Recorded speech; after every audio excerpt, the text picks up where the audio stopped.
Почитувани, СДСМ губи контакт со реалноста. Тие повеќе не се ни слушаат што говорат. Лицемерно и безобразно е СДСМ да говори за минимална плата. СДСМ цели 15 години беше на власт и не донесе закон за минимална плата. Кога работниците преку синдикатите бараа по 6000 денари за гарантирана плата, владата на СДСМ ги одби.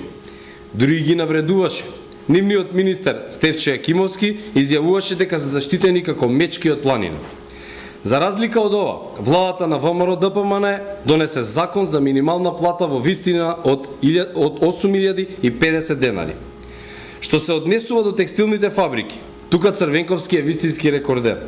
Тој во времето на неговата приватизација ги уништи буквално сите поголеми текстилни фабрики.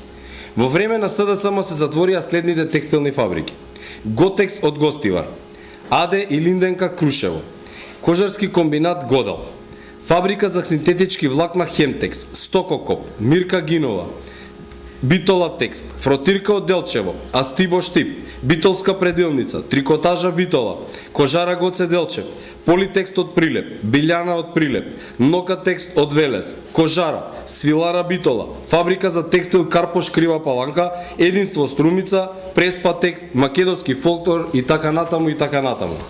Почитувани, за разлика од нив, владата предводена од ВМРО ДПМН го намели персоналниот данок на 10%, што државава има најнизок рамен данок во цела Европа. Владата предводена од ВМРО ДПМН донесе одлука за намалување и на повеќе други даноци, со што ја олесни и подобри деловната клима за повеќе текстилни фирми и други предпријатија.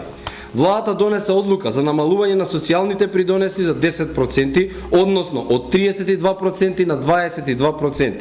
Донесена е програма за поддршка на текстилната индустрија со предвидени над 5 милиона денара, како поддршка за текстилната индустрија. Следниот пат, кога СДСМ ќе излезат на пресконференција, добро нека ги проверат фактите и податоците и нека не зборат на памет. Очигледно е дека СДСМ забегува. Ви благодарам.